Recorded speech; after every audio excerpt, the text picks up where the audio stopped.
Hello friends, welcome in bright future nurses hub. Friends, आज हम आपके लिए लेकर आए हैं इम्पोर्टेंट क्वेश्चंस। ये क्वेश्चंस आपके अपकमिंग एग्जाम नॉर्सेट के लिए काफ़ी हेल्पफुल रहने वाले हैं। आप इन क्वेश्चंस को एज अ टेस्ट सीरीज की तरह भी सॉल्व कर सकते हैं। फ्रेंड्स, इसके पहले पार्ट में हमने बात किया था 1 to 25 क्वेश्चंस के बारे में। आज हम बात करेंगे 25 से आगे के क्वेश्चंस के बारे में। Now let's see about questions. Question number 26, which of the following vaccine should not be frozen and should be discarded if frozen. इनमें से ऐसी कौन सी वैक्सीन है अगर उसे फ्रोजन नहीं करना चाहिए और अगर वो फ्रोजन हो चुकी है तो उसे डिस्कार्ड कर देना चाहिए। ऑप्शन है हमारे पास option A OPV, option B measles, option C DPT and option D MMR। तो इसका राइट आंसर क्या होगा फ्रेंड्स? इनमें से ऐसी कौन सी वैक्सीन है जिसे फ्रीज में नहीं रखना है, फ्रोजन नहीं करना है, अगर वो फ्रोज हो चुकी है तो उसे डिस्कार्ड कर देना है? ऐसी वैक्सीन है DPT। अगर DPT वैक्सीन को फ्रोजन हो चुका है तो उसे डिस्कार्ड कर देना है, उसे यूज़ नहीं करना है। Next question, question number 27, which of the following antibiotic does not require test dose before administration. इनमें से ऐसी कौन सी एंटीबायोटिक है जिसे एडमिनिस्टर करने से पहले उसका टेस्ट डोज करना जरूरी नहीं है, मीन्स AST करना कोई ज़रूरी नहीं है। ऑप्शन है हमारे पास option A augmentin, penicillin, ciprofloxacin या फिर साल्बेक्टम। तो इसका राइट आंसर क्या होगा फ्रेंड्स? इनमें से ऐसी कौन सी एंटीबायोटिक है जिसके लिए हमें AST की नीड नहीं है या फिर टेस्ट डोज का रिक्वायरमेंट नहीं होता है? ऐसी एंटीबायोटिक है सिप्रोफ्लॉक्सिन। जो सिप्रोफ्लॉक्सिन है इससे देने से पहले किसी भी टेस्ट डोज की रिक्वायरमेंट नहीं होती है। बाकी जो पेनिसिलिन है, ऑगमेंटिन है, साल्बेक्टम है, इन्हें देने से पहले AST करना जरूरी होता है ताकि कोई भी अगर सेंसिटिविटी होती है तो उससे पता किया जा सके। Next question, question number 28, identify the instrument in the given image. इस इमेज में जो ये इंस्ट्रूमेंट दिखाया गया है ये कौन सा इंस्ट्रूमेंट है, इसे क्या बोलते हैं? ऑप्शन है हमारे पास option A surgical scissor, episiotomy scissor, cord cutting scissor या मायो सीजर। तो इसका राइट आंसर क्या होगा फ्रेंड्स? ये जो यहाँ सीजर है ये कौन सी है? ये है एपिजियोटमी सीजर।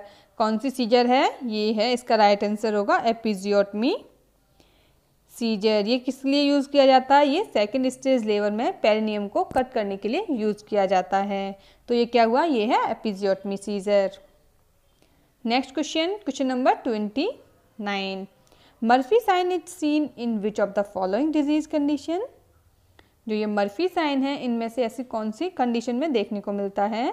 ऑप्शन है हमारे पास लिवर एब्सिस या फिर स्प्लीनोमेगैली, पेरिटोनाइटिस या एक्यूट कॉलिसिस्टाइटिस। तो इसका राइट आंसर क्या होगा फ्रेंड्स? जो मर्फी साइन होता है वो एक्यूट कॉलिसिस्टाइटिस में देखने को मिलता है। कॉलिसिस्टाइटिस क्या होता है? कॉलिसिस्टाइटिस होता है इन्फ्लेमेशन ऑफ ब्लैडर। अगर ब्लैडर में इन्फ्लेमेशन हो रहा है तो उसे बोलते हैं कॉलिसिस्टाइटिस। और मर्फी साइन किस में देखने को मिलता है? एक्यूट कॉलिसिस्टाइटिस में मर्फी साइन देखने को मिलता है। मर्फी साइन क्या होता है फ्रेंड्स? मर्फी साइन में हम क्या करते हैं, पेशेंट का जो सब कॉस्टल एरिया होता है उसे पाल्पेट करते समय पेशेंट को बोलते हैं कि वो डीप ब्रीथ ले और उसे होल्ड करके रखे।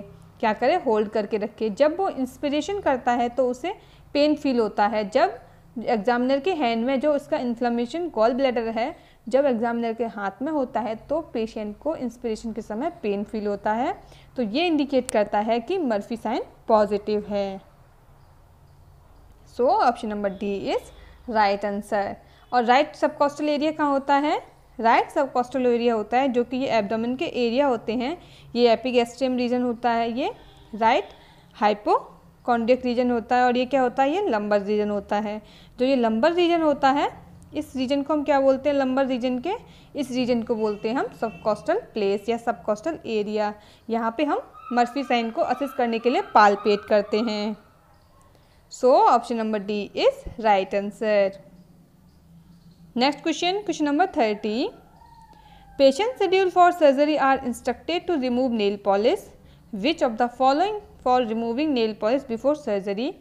एक पेशेंट सर्जरी के लिए शेड्यूल हुआ है और उसे इंस्ट्रक्शन दिए गए हैं कि जो उसके नेल पेंट लगा हुआ है नेल्स पे उसे रिमूव करना है। तो नेल पेंट रिमूव करने का क्या रीज़न है, सर्जरी से पहले नेल पेंट क्यों रिमूव किया जाना चाहिए? ऑप्शन से हमारे पास option A, to observe clubbing of finger, to detect cyanosis cause by low oxygen level, both A and B, या नन ऑफ एवर। तो इसका राइट आंसर क्या होगा फ्रेंड्स? अब सर्जरी से पहले हमें नेल पॉलिश इसलिए रिमूव करना होता है क्योंकि नेल्स बड पे हम साइनोसिस असेस कर सकते हैं। साइनोसिस किसकी वजह से होगा? अगर पेशेंट के अंदर ऑक्सीजन लेवल कम हो गया है तो सबसे पहले जो साइनोसिस होता है वो नेल्स बड पे होगा। अगर इन पे नेल पेंट लगा होगा तो हमें साइनोसिस नहीं दिखाई देगा, इसीलिए पेशेंट को हम बोलते हैं कि सर्जरी से पहले नेल पेंट रिमूव करके आए। So option number B is right answer, to detect cyanosis caused by low oxygen level. Next 31, which of the following gas is most pungent smelling? इनमें से ऐसी कौन सी गैस है जिसमें मोस्ट पंजेंट स्मेलिंग आती है? ऑप्शन है हमारे पास option A sevoflurane, isoflurane, both are equally pungent, या फिर बेंजीन। तो इसका राइट आंसर क्या होगा फ्रेंड्स? जो मोस्ट पंजेंट होती है वो कौन सी होती है? जो मोस्ट पंजेंट होती है वो होती है आइसोफ्लूरेन। आइसोफ्लूरेन में कैसी स्मेल आती है? आइसोफ्लूरेन में आती है मस्टी स्मेल। कैसी आती है? मस्टी स्मेल आती है। ये क्या होती है? ये मोस्ट पंजेंट होती है कंपेयर टू सेवोफ्लूरेन। और सेवोफ्लूरेन में कैसी स्मेल आती है? इसमें आती है स्वीटनेस वाली स्मेल। कैसी आती है? स्वीट स्मेलिंग आती है। तो ये कम पंजेंट होती है कंपेयर टू आइसोफ्लूरेन। आइसोफ्लूरेन ज़्यादा पंजेंट होती है। So option number B is right answer. Question number 32, a 7-year-old child is intermittently bedwetting at least 2 times a week. The nurse anticipate which of the following drug to be prescribed by the physician. एक 7 साल का child है जिसे कि weeks में 2 time intermittent bedwetting की शिकायत है। तो नर्स क्या एंटिसिपेट करेगी कि फिजिशियन इनमें से उसे कौन सी ड्रग प्रिस्क्राइब करेगा? ऑप्शन है हमारे पास option A desmopressin, option B diazepam, option C methylphenidate, या फिर फ्लोक्सेंटिन। तो इसका राइट आंसर क्या होगा फ्रेंड्स? जिसे बेड वेटिंग की शिकायत होती है उसे फिजिशियन डेस्मोप्रेसिन प्रिस्क्राइब करता है। क्या प्रिस्क्राइब करता है? डेस्मोप्रेसिन। डेस्मोप्रेसिन क्या करती है? जो जीनल कलेक्टिंग डक्ट होती है वहाँ से वाटर का रीअब्जॉर्प्शन करती है। क्या करती है? वाटर का रीअब्जॉर्प्शन करती है और यूरिन आउटपुट को कम कर देती है। और यूरिन आउटपुट को क्या करती है? डिक्रीज कर देती है। तो डेस्मोप्रेसिन उसे प्रिस्क्राइब करेंगे जिसे बेड वेटिंग की शिकायत होगी। और डेस्मोप्रेसिन फंक्शन कैसे करती है? वो रीनल कलेक्टिंग ट्यूब्यूल से वाटर का रीअब्जॉर्प्शन इंक्रीज करके यूरिन को रिड्यूस कर देती है। नेक्स्ट क्वेश्चन, क्वेश्चन नंबर 33,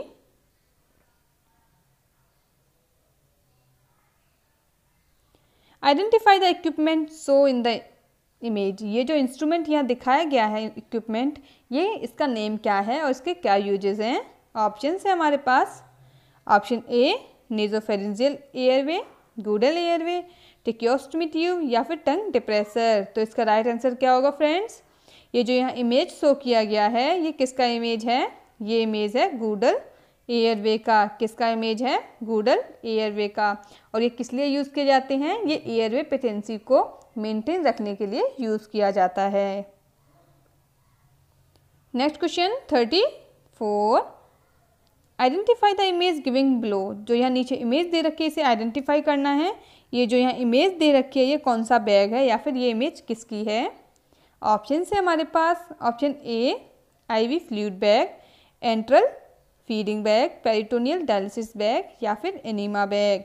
तो इसका राइट आंसर क्या होगा फ्रेंड्स? ये जो यहाँ बैग दे रखा है वो कौन सा बैग है और किस में यूज़ किया जाता है? ये जो बैग है वो है एंट्रल फीडिंग बैग। कौन सा बैग है? एंट्रल फीडिंग बैग है। और ये किस में यूज़ किया जाता है?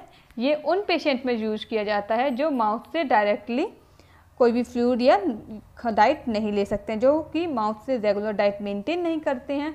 उन पेशेंट में एंट्रल फीडिंग बैग यूज़ किया जाता है। जो ये एंट्रल फीडिंग बैग है वो डायरेक्टली पेशेंट के एब्डोमिनल बॉल के थ्रू उसके स्टमक या इंटेस्टाइन में लिक्विड फूड को डायरेक्टली इंजेक्ट किया जाता है या फिर इंसर्ट किया जाता है। तो ये क्या हुआ? Enteral feeding bag. Next question, question number 35, Catgut is banned in Europe and Japan. The reason for the ban is due to concern over the risk of developing. जो कैटगट सूचर होता है वो यूरोप और Japan में band है।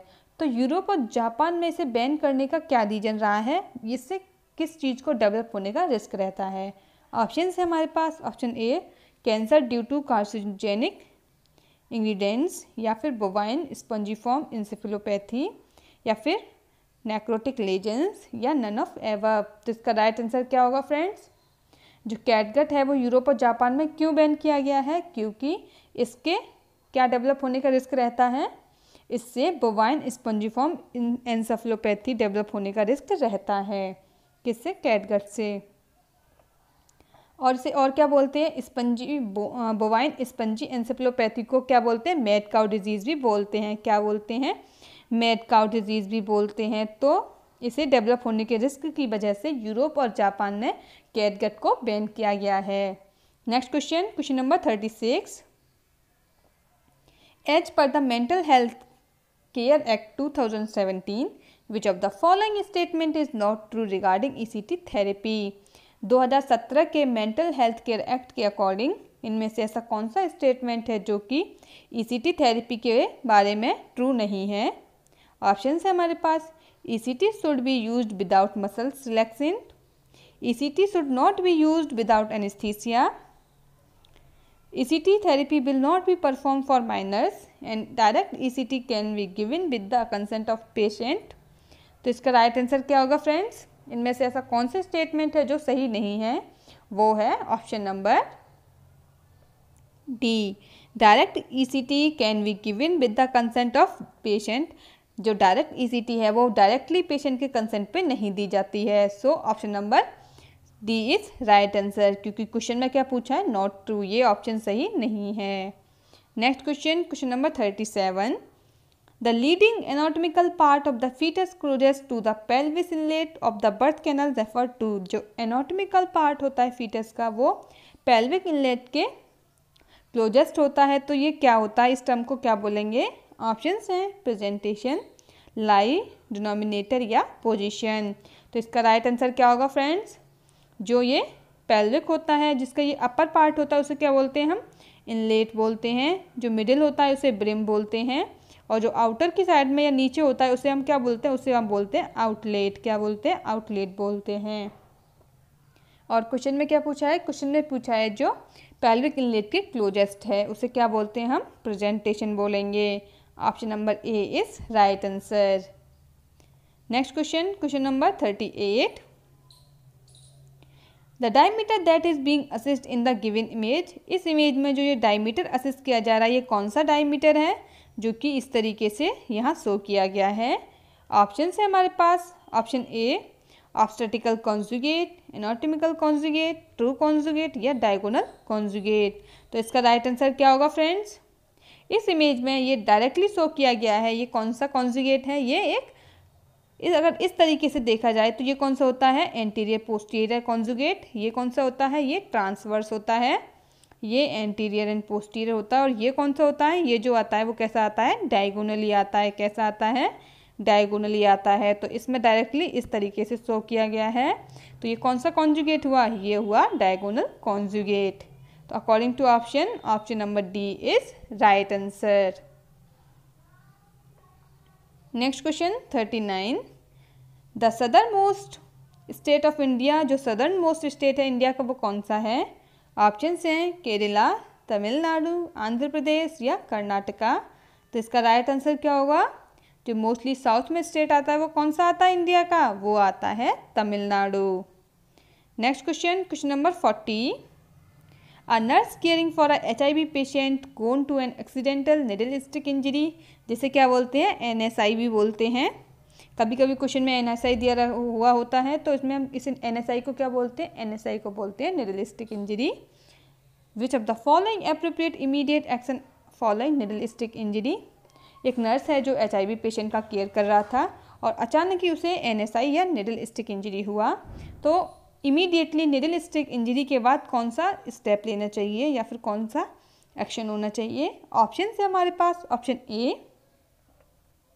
स्क्यूज the wound to bleed it, wash the wound and surrounding skin with soap and rinse, use bleach और alcohol to clean the wound, या फिर put the prick finger in mouth. तो इसका right answer क्या होगा friends? अगर किसी को निडल स्टिक इंजरी हुआ है तो डायरेक्टली उसे क्या करना है, उसे वुंड को वॉश करना है, उस स्किन को सोप से, और उसे धोना है, रिंस करना है। Option number B is right answer. Wash the wound and surrounding skin, soap and rinse. ये कैसा होता है? ये प्राइमरी एक्शन होता है। तो अगर निडल स्टिक इंजरी हुई है तुरंत इमीडिएट एक्शन उसे वॉश करना होता है। Next question, question number 41। Which of the following colour bag is use to discard resection of gangrene part of patient? अगर किसी भी पेशेंट के गैंग्रीन पार्ट का रिसेक्शन हुआ है तो इसे कौन से कलर बैग में डिस्कार्ड करेंगे? ऑप्शन है हमारे पास red, blue, yellow and black. तो इसका राइट आंसर क्या होगा फ्रेंड्स? जो ये BMW के जो बैग्स हैं बायोमेडिकल वेस्ट मैनेजमेंट के, ये इससे पहले पार्ट में भी डिस्कस किया था। इस वीडियो के पार्ट फर्स्ट में भी हमने इसे डिस्कस किया था। अगर आपने पार्ट फर्स्ट नहीं देखा है तो फ्रेंड्स आप उसे देखना ना भूलें। तो BMW के अकॉर्डिंग जो पेशेंट का गैंग्रीन पार्ट है वो किस में डिस्कार्ड किया जाएगा? उसे हम येलो में डिस्कार्ड करते हैं। So option number C is right answer. Next question 42। Ergometrine is commonly use to treatment which of the following condition? जो एर्गोमेट्रिन है वो इनमें से कौन सी कंडीशन को ट्रीट करने के लिए यूज़ किया जाता है? ऑप्शन है हमारे पास। Option A PPH, APH, cervical incompetence, या फिर AV फिस्टुला। तो इसका राइट आंसर क्या होगा फ्रेंड्स? जो एर्गोमेट्रिन है वो किस में यूज़ किया जाता है? वो PPH या फिर पोस्ट अबॉर्शन हेमरेज को ट्रीट करने के लिए यूज़ किया जाता है। किसे? PPH को या फिर पोस्ट अबॉर्शन हेमरेज को ट्रीट करने के लिए यूज़ किया जाता है एर्गोमेट्रिन। ये क्या करता है? ये जो है ये यूट्रस में कॉन्ट्रैक्शन कॉज करता है और हैवी ब्लीडिंग को ट्रीट करता है। So option number A is right answer. Next question 43। Jackson Pratt drain was use in which of the following surgery except? जो जैक्सन प्रेड ड्रेन है वो इनमें से कौन सी सर्जरी में यूज़ किया जाता है एक्सेप्ट किसी एक सर्जरी को छोड़ के? ऑप्शन है हमारे पास thoracic surgery, head and neck surgery, abdominal surgery, या breast reduction and breast reconstruction surgery. तो इसका राइट आंसर क्या होगा फ्रेंड्स? इनमें से ऐसी कौन सी सर्जरी है जिसमें जैक्सन प्रेड ड्रेन हम नहीं डाल सकते हैं? सबसे पहले देखते हैं जैक्सन प्रेड ड्रेन होता क्या है। ये कैसा होता है? ये एक बल्ब लाइक प्लास्टिक रबर का बना हुआ बल्ब लाइक स्ट्रक्चर होता है जो कि इस तरीके से होता है। यहाँ पे एक ड्रेन के लिए ट्यूब जा रहा होता है, यहाँ पे एक स्टॉपर लगा होता है, और इसमें यहाँ पे क्या होता है? मार्किंग होता है कितना ml ड्रेन आया है। और यहाँ पे क्या होता है? ये एक फ्लेक्सिबल ट्यूब जा रहा होता है, और लास्ट में एंड पे क्या होता है? ड्रेनेज एंड होता है। ये इस टाइप का जो ड्रेन होता है उसे क्या बोलते हैं हम? जैक्सन प्रेड ड्रेन बोलते हैं। और ये कौन सी सर्जरी में नहीं यूज़ किया जाता है? ये जो होता है ये इसलिए यूज़ किया जाता है ताकि जो भी हमारी सर्जरी के बाद जो भी फ्लूइड आ रहा है उसे हम एम्प्टी कर सकें, जो भी एक्सेस फ्लूइड आ रहा है उसे हम एम्प्टी कर सकें, बॉडी से बाहर ला सकें। इसके लिए इसे ड्रेन को यूज़ किया जाता है। मोस्टली जो ये ड्रेन है वो थोरेसिक, एब्डोमिनल, ब्रेस्ट रिडक्शन या फिर ब्रेस्ट रिकंस्ट्रक्शन सर्जरी में यूज़ किया जाता है। लेकिन जो ये ड्रेन है वो हेड और नेक की सर्जरी में कभी यूज़ नहीं किया जाता है। So option number B is right answer, क्योंकि क्वेश्चन में क्या पूछा है? एक्सेप्ट पूछा है। Next question 44। Oral white patches which are commonly seen in infant bleed on touching are? जो ओरली वाइट पैचेस होते हैं जो कि इन्फेंट में देखे जाते हैं, अगर उन्हें टच करते हैं तो उनमें ब्लीडिंग आने लगती है, तो ऐसे पैचेस को क्या बोलते हैं? ऑप्शन है हमारे पास पेनसाइटोपनिया, ल्यूकोप्लेकिया, ल्यूकोपनिया या माइलोमा। तो इसका राइट आंसर क्या होगा फ्रेंड्स? जो इस तरीके से ओरल वाइट पैचेस होते हैं इन्फेंट के माउथ में, उन वाइट पैचेस को हम क्या बोलते हैं? जिन्हें हम अगर टच भी करेंगे तो ब्लीड होने लगेगा, उसे हम बोलते हैं ल्यूकोप्लेकिया। क्या बोलते हैं? ल्यूकोप्लेकिया बोलते हैं। Option number B is right answer. Pancytopenia क्या होता है? अगर प्लेटलेट्स काउंट डिक्रीज होता है तो उसे क्या बोलते हैं? पेनसाइटोपनिया बोलते हैं। पेनसाइटोपनिया उसे बोलते हैं, ये नहीं होता प्लेटलेट्स काउंट डिक्रीज वाला नहीं होता। पेनसाइटोपनिया होता है जो ऑल ब्लड सेल काउंट है अगर डिक्रीज होता है, क्या होता है, पेनसाइटोपनिया बोलते हैं जो ऑल ब्लड सेल काउंट है अगर डिक्रीज हो रहा है, जिसमें आरबीसी भी आ रहा है, डब्ल्यूबीसी भी आ रहा है, प्लेटलेट्स भी आ रहा है, ये तीनों अगर डिक्रीज हो रहा है तो उसे बोलते हैं हम पेनसाइटोपनिया। क्या बोलते हैं, पेनसाइटोपनिया बोलते हैं। और ल्यूकोपनिया कैसे बोलते हैं, ल्यूकोपनिया बोलते हैं जब डब्ल्यूबीसी अकेला डब्ल्यूबीसी काउंट डिक्रीज होता है तो उसे बोलते हैं ल्यूकोपनिया। और इस पेनसाइटोपनिया होल ब्लड काउंट डिक्रीज हो रहा है तो उसे बोलते हैं हम पेनसाइटोपनिया।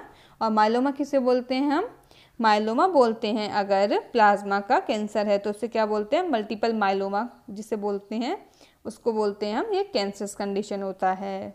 Next question, question number 45, which of the following is the function of fallopian tube. Fallopian tube का फंक्शन क्या होता है, ऑप्शन है हमारे पास इम्प्लांटेशन, फर्टिलाइजेशन, स्पर्म प्रोडक्शन या फिर ओवम प्रोडक्शन। तो इसका राइट आंसर क्या होगा फ्रेंड्स, फैलोपियन ट्यूब का क्या फंक्शन होता है, इसका राइट आंसर होगा फर्टिलाइजेशन। जो फैलोपियन ट्यूब में क्या होता है, इस टाइप से जो स्ट्रक्चर होती है उसे क्या बोलते हैं हम, फैलोपियन ट्यूब बोलते हैं। क्या बोलते हैं, फैलोपियन ट्यूब बोलते हैं, जिसमें क्या होता है, इस टाइप से जो स्ट्रक्चर होती है उसे हम क्या बोलते हैं, उसे हम बोलते हैं, ये चीज़ जो होती है वो होती है फैलोपियन ट्यूब। यहाँ पे क्या होता है, फर्टिलाइजेशन होता है। और इम्प्लांटेशन का होता है, इम्प्लांटेशन होता है यूट्रस में, इस जगह इम्प्लांटेशन होता है यूट्रस में। और स्पर्म प्रोडक्शन कौन करता है, जो कि मेल से आते हैं, स्क्रोटम से, और ओवरी से क्या आता है, ओवम आता है। तो क्वेश्चन में क्या पूछा है, क्वेश्चन में पूछा गया है फैलोपियन ट्यूब के बारे में। और फैलोपियन ट्यूब का फंक्शन क्या होता है, फर्टिलाइजेशन, जो कि एम्पुला में होता है। Next question 46, how to measure the uterine contraction of the pregnant lady who is on labour. अगर कोई प्रेग्नेंट लेडी लेबर पेन में है तो उसके यूटेराइन कॉन्ट्रैक्शन कैसे मेजर करेंगे।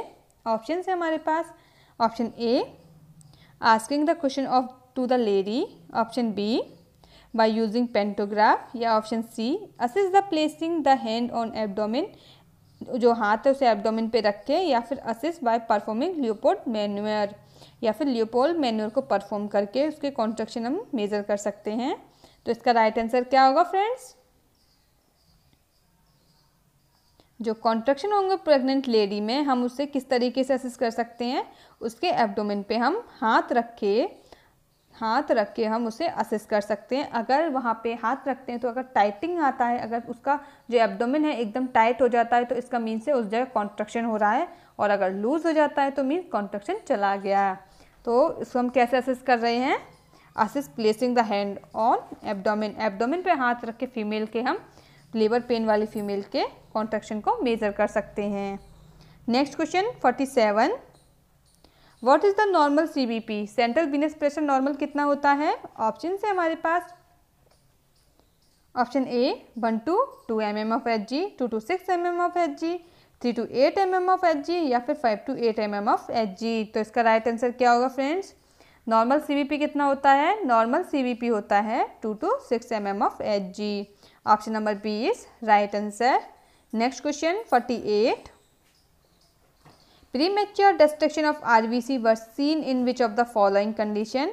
इनमें से ऐसी कौन सी कंडीशन है जो कि जिसमें RBC का प्रीमेच्योर डिस्ट्रक्शन होने लगता है, यानी कि जो RBC होती है वो प्रीमेच्योर होती है और उसमें डिस्ट्रक्शन हो रहा है, तो कौन सी डिजीज कंडीशन में होता है।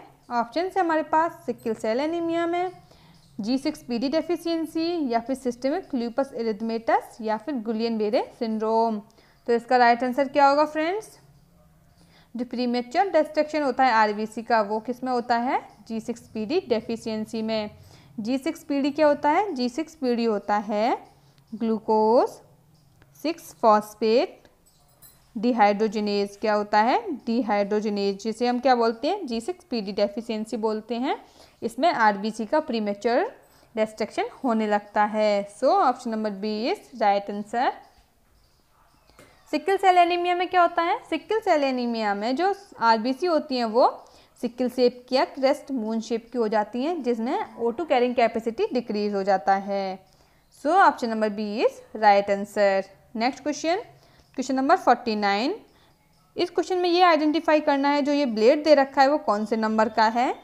It is very easy question, क्योंकि जो इस ब्लेड पे यहाँ पे जो ये नंबर मेंशन है, क्या है यहाँ पे पहले से एक नंबर मेंशन है, तो ये कौन से नंबर का ब्लेड हुआ, ये 11 नंबर का ब्लेड हुआ। Next question, question number 50। जो यहाँ ये एक्सरे दे रखा है, जो यहाँ एक्सरे दे रखा है, इस एक्सरे को आइडेंटिफाई करके बताना है कि एक्सरे कौन किसका है। ये जो एक्सरे यहाँ पे दे रखा है इस तरीके से, ये एक्सरे नॉर्मली किसका है। ऑप्शन है हमारे पास, option A pneumothorax, tetralogy of Fallot, flail chest या हाइटल हर्निया। तो इसका राइट आंसर क्या होगा फ्रेंड्स, यहाँ जो एक्सरे दे रखा है वो किसका है, यहाँ जो एक्सरे दे रखा है वो है न्यूमोथोरैक्स का। किसका है, इसमें मोस्टली एयर फिल है, तो किसका है, न्यूमोथोरैक्स का है। So option number A is right answer. इसके नाम से ही पता चल रहा है, नीमो का मीन्स क्या होता है एयर, और थोरैक्स का मीन्स क्या होता है थोरेसिक कैविटी में, यानी कि अगर प्लूरल कैविटी में एयर का कलेक्शन होता है तो उसे बोलते हैं हम न्यूमोथोरैक्स। तो फ्रेंड्स ये थे हमारे आज के क्वेश्चंस। आई होप ये वीडियो आपके अपकमिंग एग्जाम के लिए काफ़ी हेल्पफुल रहने वाली है।